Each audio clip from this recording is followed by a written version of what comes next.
जय माता दी। आप सबका हमारे चैनल लड्डू सेना पर स्वागत है। 5वां अध्याय, देवी की स्तुति, अंबिका के रूप की प्रशंसा। ऋषि बोले, प्राचीन समय में शुंभ निशुंभ दोनों असुरों ने बल के मध्य में आकर इंद्र का त्रिलोकी का राज्य और यज्ञों के भाग छीन लिए। उन्हीं दोनों ने सूर्य, चंद्रमा, कुबेर और वरुण का अधिकार पा लिया। वायु एवं अग्नि का काम भी वे ही करने लगे। देवताओं को तो अपमानित, पराजित एवं राज्य भ्रष्ट करके स्वर्ग से निकाल दिया। जिनके अधिकार उन दोनों असुरों ने छीन लिए थे, वह सभी पराजित देवता अपराजिता देवी का स्मरण करने लगे कि उस देवी ने तो हमें वर दिया हुआ है। आपत्ति काल में मेरा स्मरण करने पर तुम्हारे महान संकट तीक्षण में दूर कर दूंगी। यही वरदान विचार कर पर्वतराज हिमालय के पास सभी देवता पहुँचे। वहाँ भगवती की स्तुति करते हुए देवता बोले, देवी एवं महादेवी को नमस्कार हो, शिवा को सदा नमस्कार हो, प्रकृति प्रधा को नमस्कार हो। हम संयम उस भगवती को प्रणाम करते हैं। रुद्र रूपा को नमस्कार, नित्य स्वरूपा गौरी एवं दात्री को नमो नमः हो। यत्योस्ना रूपाणी चंद्र स्वरूपा एवं सुखमयी को निरंतर नमो नमः। प्रणाम करने वाले की उन्नति करने वाले सिद्धि स्वरूपा को नमस्कार हो। दैत्यों की लक्ष्मी, राज्य लक्ष्मी, शिवशंकर पत्नी माता जी को नमो नमः हो। दुर्गा संकट के पार कराने वाली दुर्गपारा, सारूप सारा, सर्वकारिणी, ख्याति, कृष्णा, धूम्रा देवी को निरंतर नमस्कार हो। अत्यंत सुंदर एवं अत्यंत भयंकर रूप उस देवी को बार बार प्रणाम हो। जगत की प्रतिष्ठा रूपा कीर्ति देवी को नमो नमः। जो देवी सभी प्राणियों में चेतना कही जाती है, उसे बारंबार नमस्कार हो। जो देवी सभी प्राणियों में निद्रा रूप से कही गई है, उसे नमस्कार, उसे बार बार नमस्कार हो। जो देवी सभी जंतुओं में शुद्धा और छाया रूप में स्थित है, उसे नमस्कार, उसे बार बार नमस्कार हो। जो देवी प्राणियों में क्षमा, शक्ति तथा त्रिना रूप में है, उसे नमस्कार हो, उसे नमस्कार हो, उसे बार बार नमस्कार हो। जो देवी सब प्राणियों में लज्जा, शांति, श्रद्धा रूप में स्थित है, उसे नमस्कार, उसे नमस्कार, उसे बार बार नमस्कार हो।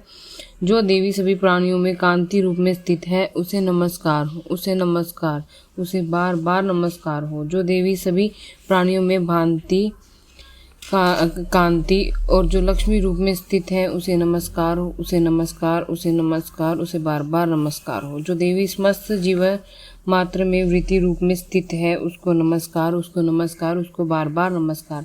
जो देवी समस्त जीव मात्र में स्मृति रूप में स्थित है, उसको नमस्कार, उसको नमस्कार, उसको बार बार नमस्कार। जो देवी समस्त जीव मात्र में दृष्टि रूप में स्थित है, उसको नमस्कार, उसको नमस्कार, उसको बार बार नमस्कार। जो देवी समस्त जीव मात्र में माता रूप में स्थित है, उसको नमस्कार, उसको नमस्कार, उसको बार बार नमस्कार। जो देवी समस्त जीव मात्र में भांति रूप में स्थित है, उसको नमस्कार, उसको नमस्कार, उसको बार बार नमस्कार। जो देवी समस्त इंद्रियों तथा संपूर्ण जीव मात्र की अधिष्ठात्री है, समस्त जीव मात्र में निरंतर व्याप्त रहती है, उसको बार बार नमस्कार हो। जो देवी इस सारे जगत में व्यापक होकर चैतन्य रूप में स्थित है, उसे नमस्कार, उसे नमस्कार, उसे बार बार नमस्कार हो। प्राचीन काल में अपने मनोरथों की सिद्धि के लिए देवताओं ने जिस देवी की स्तुति की, इसी प्रकार कई दिनों तक सूर्यपति इंद्र जिनकी सेवा करता रहा, वह मंगल रूपा परमेश्वरी हमारा मंगल एवं कल्याण करे और हमारी आपत्तियों दूर करे।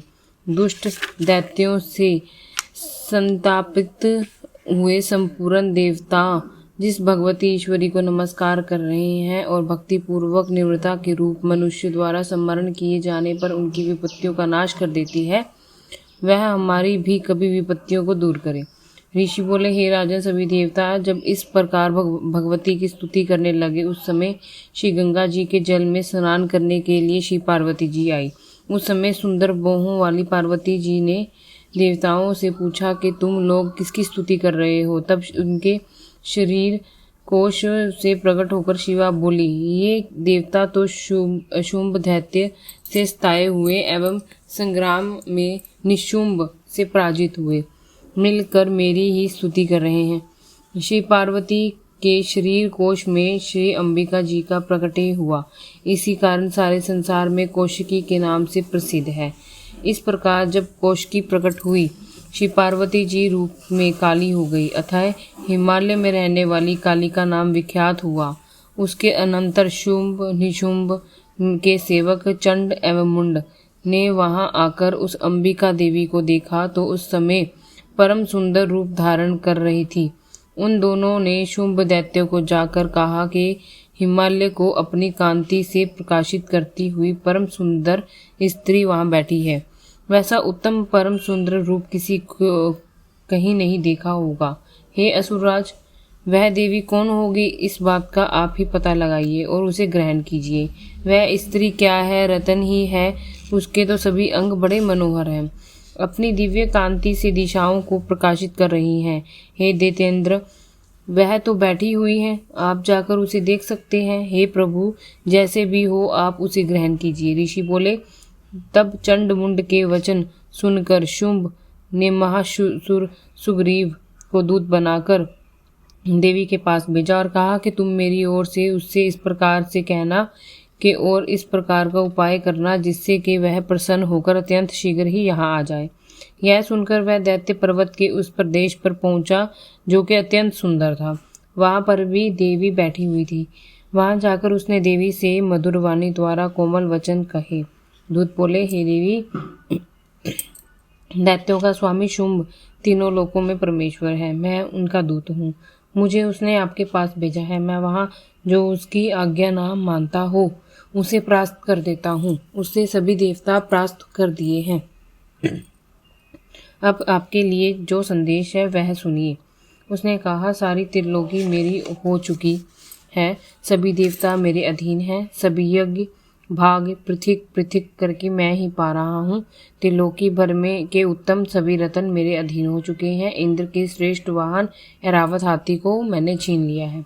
देवताओं के शीर समुद्र से उत्पन्न उशेष श्रवा नामक अश्वरतन प्रणाम करके मुझे भेंट कर दिया है, तथा और भी जे देव गंधर्व एवं नगों के पास रतन रूप वस्तुएं थी, वे सबकी सब में सुंदरी मेरी हो चुकी है।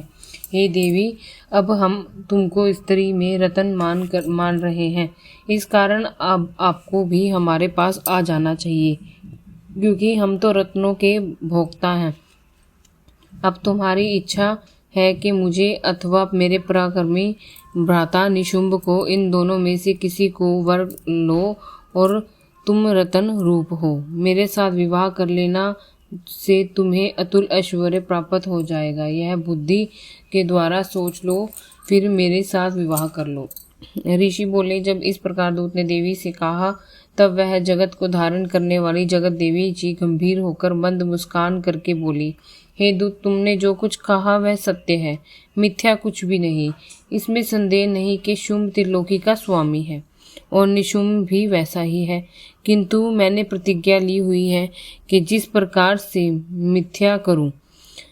प्रतिज्ञा इस प्रकार थी कि जो मुझे युद्ध में जीत ले एवं मेरा अभिमान तोड़ दे, संसार में मेरे समान बलधारी हो, वह मेरा भ्राता हो सकता है। शुंभ आए अथवा महाअसुर निशुंभ आ जाए, मुझे जीतकर मेरी शीघ्रता से परिग्रहण करे। दूत बोले, हे देवी, तुम्हें अभिमान है जो इस प्रकार की बातें हमारे सामने कर रही हो। भला कहीं त्रिलोकी में ऐसा कौन सा पुरुष है जो शुंभ निशुंभ का सामना कर सके? सारे देवता तो दूसरे दैत्यों के समान भी नहीं हैं, तो तू स्त्री है, तू अकेली बैठी है। युद्ध भूमि में इंद्र धिक तभी सभी देवता जिस शुंभ आदि देवताओं के सामने ना ठहर सके, भला तू स्त्री होते हुए उसका सामना कैसे कर सकेगी? इस तरह चले चले जाने पर तुम्हारी प्रतिष्ठा होगी, अन्यथा जब वे तुम्हारे केश पकड़ के घसीटते हुए ले जाएंगे तो तुम्हारा गौरव नष्ट हो जाएगा। देवी बोली, हे दूत, इसमें कोई संशय नहीं कि शुंभ बलवान निशुंभ पराक्रमी है, पर मैं भी क्या करूं?